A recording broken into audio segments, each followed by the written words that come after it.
Lunch আজকে হচ্ছে Friday. এই যে ঢেঁড়স নিয়ে এসেছি, ভিন্ডি একবার করেছিলাম, আপনাদেরকে দেখিয়েছিলাম। ওই ভিন্ডি মশলা যেটা বলে ঢেঁড়স মশলা, ওটা করব।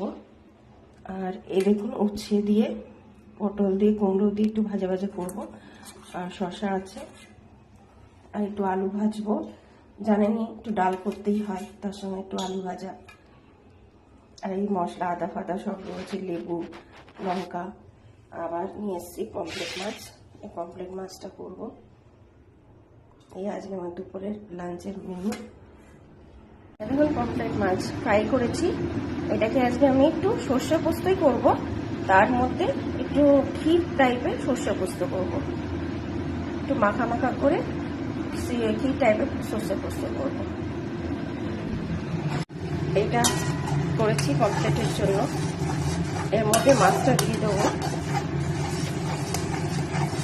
একটু আজকে অন্যরকম রান্না করলাম।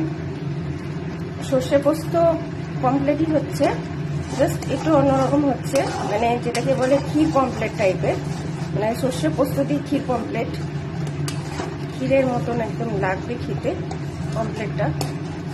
আজকে দেখলাম পমফ্রেট মাছ রোজই ঝাল ঝাল করি, একটু ঝালটা একটু অন্যরকম করে করি, খেতে অন্যরকম হবে।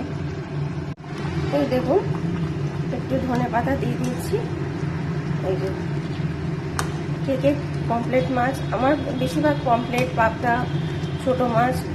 আমার হাজব্যান্ড খুব মাছ খেতে ভালোবাসে, আর আমার ছেলেমেয়েরা আবার মাছটা খেতে চায়, তার আবার উল্টো।